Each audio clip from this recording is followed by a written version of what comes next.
कभी सोचा है किसी ठोस चीज के आर पार बिना उसे तोड़े कैसे देखा जा सकता है? आज हम अल्ट्रासोनिक टेक्नोलॉजी की कमाल की दुनिया में उतरेंगे और जानेंगे कि कैसे आवाज हमें वो दिखा सकती है जो हमारी आंखें नहीं देख सकती। तो चलिए इस पूरी पड़ताल को एक सवाल से शुरू करते हैं।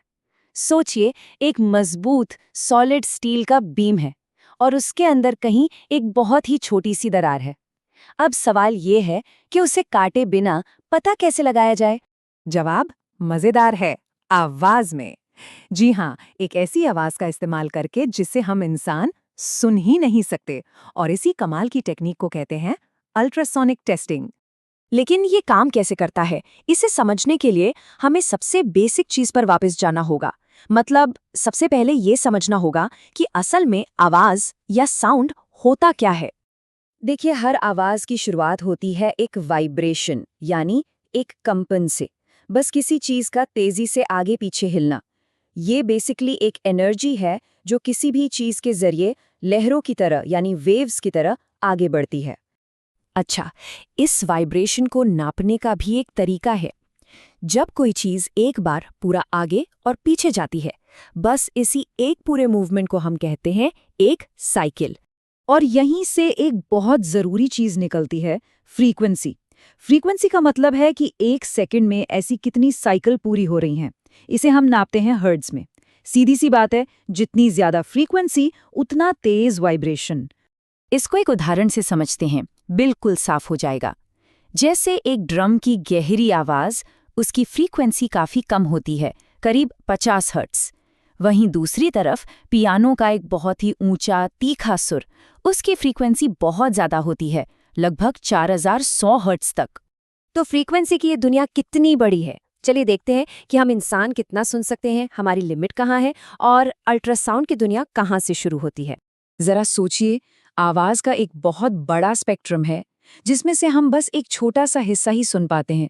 इस पूरे स्पेक्ट्रम को हम 3 हिस्सों में देख सकते हैं: इंफ्रासाउंड, ऑडिबल साउंड और अल्ट्रासाउंड। इंसानों की सुनने की रेंज शुरू होती है करीब 20 हर्ट्ज से।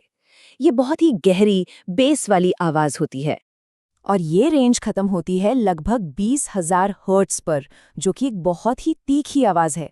बस इसी 20,000 हर्ट्ज के ठीक ऊपर से शुरू हो जाती है अल्ट्रासाउंड की दुनिया।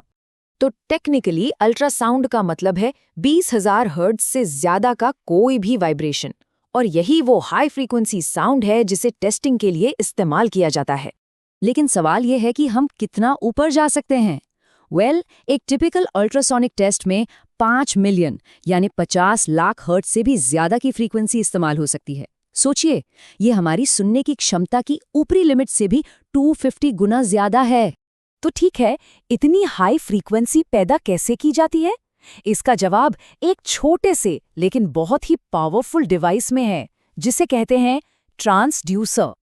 एक ट्रांसड्यूसर का काम बहुत सीधा है। वो एनर्जी को एक फॉर्म से दूसरे फॉर्म में बदलता है। इसे एक तरह का स्पीकर समझ लीजिए, जो बिजली को आवाज में बदलता है। लेकिन ये होता कैसे है? इसके पीछे का जो सीक्रेट है वो एक कमाल का साइंटिफिक प्रिंसिपल है, जिसे पीजो इलेक्ट्रिक इफेक्ट कहते हैं। कह सकते हैं कि यही वो जादू है जो इस छोटे से डिवाइस के अंदर होता है। ये पीजो इलेक्ट्रिक इफेक्ट एक 2-वे स्ट्रीट की तरह काम करता है। पहला स्टेप, आप बिजली देते हैं, इससे डिवाइस के अंदर का क्रिस्टल वाइब्रेट करने लगता है और आवाज पैदा करता है। दूसरा स्टेप, ये आवाज जब किसी चीज से टकराकर वापस आती है तो वो उस क्रिस्टल को फिर से वाइब्रेट करती है। और तीसरा और सबसे कमाल का स्टेप, ये वाइब्रेशन वापस बिजली पैदा करता है, जिसे हम माप सकते हैं। तो ये भेजना और फिर वापस आए सिग्नल को रिसीव करना, यही इस पूरी टेक्नोलॉजी का दिल है। एक तरफ बिजली आवाज बनकर बाहर जा रही है और दूसरी तरफ वापस आती हुई आवाज फिर से बिजली बन रही है, जो हमें अंदर की सारी खबर देती है। तो चलिए अब इन सब साइंस की बातों को वापस हमारे असली मिशन से जोड़ते हैं। मतलब किसी भी चीज के अंदर छुपी हुई दरारों या खामियों को ढूंढना। इस मिशन के लिए एक और बात समझना बहुत जरूरी है। आवाज की रफ्तार हर चीज में अलग अलग होती है।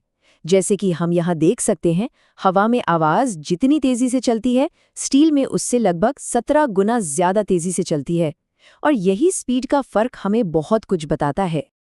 अब हम आते हैं उस फॉर्मूले पर जो इन सब चीजों को एक साथ जोड़ता है। वेवलेंथ यानी तरंग की लंबाई बराबर होती है स्पीड डिवाइडेड बाय फ्रीक्वेंसी। और याद रखिए, किसी भी छोटी सी खराबी को पकड़ने के लिए ये वेवलेंथ ही असली चाबी है।